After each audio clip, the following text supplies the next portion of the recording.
to take him on. So the next to go is Dr. Shail Vasavda, consultant cataract and refractive surgery from Raghudeep Eye Hospital, Ahmedabad, with lot of peer-reviewed publications, awards to his armor. He is going to be talking on PCR with toric IOL implantation, reverse optic capture, and he is going to be countered by our ever popular Gaurav Mitra, chairman of his Drishti Eye Hospital from Dehradun, chairman ARC of IRSI, and a great friend of many. He is going to talk contradicting him. So on to you, Shail. This is a 39-year-old, just a second, sorry. So a 53-year-old male patient, left eye cataract surgery done in 2017 with flax and toric. Again, planned for flax and toric in the second eye. Nothing very special about the cataract, and the surgery also seems to be going off quite okay in this case. Placement axis is about 168. A beautiful rhexis and lens division has already been done, along with a nice limbal incision. We like to do things slowly with moderate parameters so that everything happens in the center of the eye without the right hand moving much. So notice if anything is required, we use the left hand to push the fragments away rather than moving the right hand. That makes sure that the fluidics remain stable in the center. And everything has gone off very smoothly. No untoward event that has occurred during the cataract surgery. And still the rhexis is nice and nicely intact. And after bimanual irrigation aspiration, a clean centered capsular rhexis and a nice bag. 20 diopter IOL was planned. And noticed here, I'm really sorry for this. So notice here that while injecting, the plunger is actually sort of overriding the optic, which should generally be a warning sign. And therefore, I'm facing a lot of resistance in injecting this IOL. And I'm hoping I can get away with it, and shoot, that final shoot did come. And quite often we always get away with it. So still I was not very worried.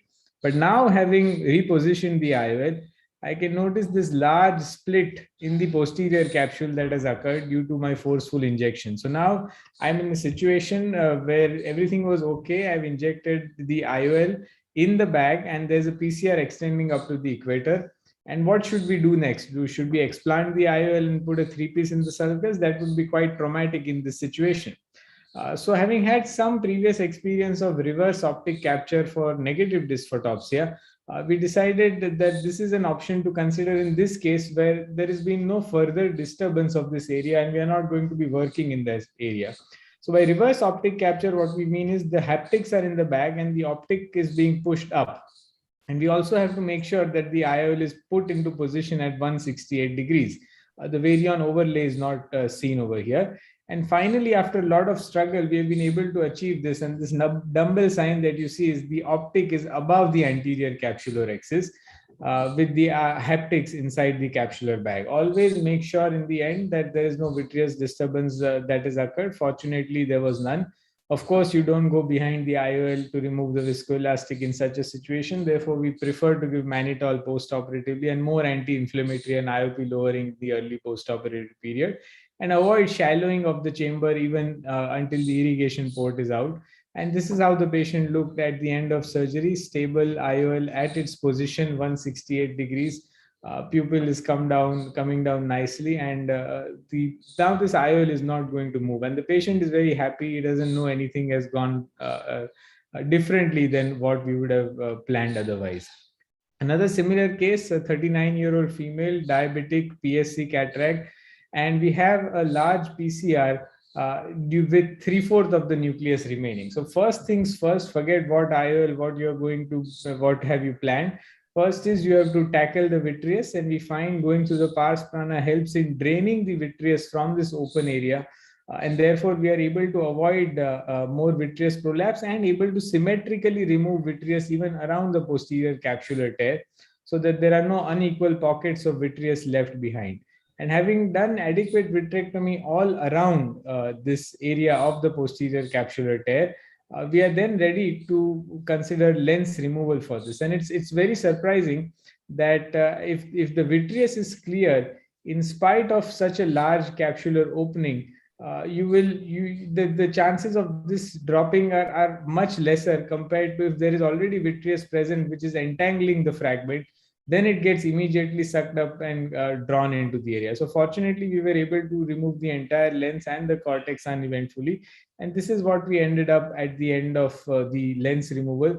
And the patient was, of course, planned for a toric IOL, a 17 diopter myope, a young girl. So once again, we thought that let's consider this option, because fortunately the capsulorhexis was centered and of a very decent size, even though it was manual phacoemulsification. So here we are gently making sure that we are nudging the haptics into the bag. At the moment, even the optic is in the bag with a very good cohesive viscoelastic, which is making sure that there isn't much turbulence. And we rotate the IOL to the placement axis. Here, the haptic, we are still struggling to get it inside the bag. And finally, we were able to get the haptic inside the bag. We always take a suture to try and make sure that the chamber doesn't shallow in such an eye.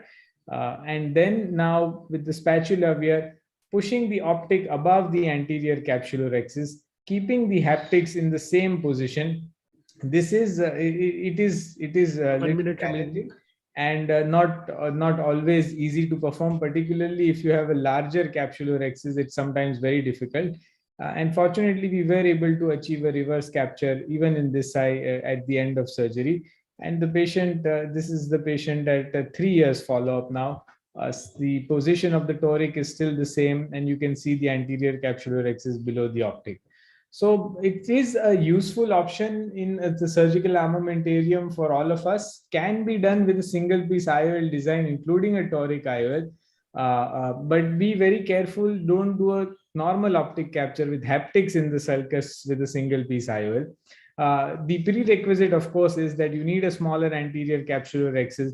And in case of doubt, when you feel that your IOL injection may not be very stable and you may not be able to do this maneuver, safest, of course, would be to do a 3-piece in the sulcus. But this is one trick to keep in mind for certain special cases. Thank you so much. Oh, thanks a lot. That was a wonderful talk. And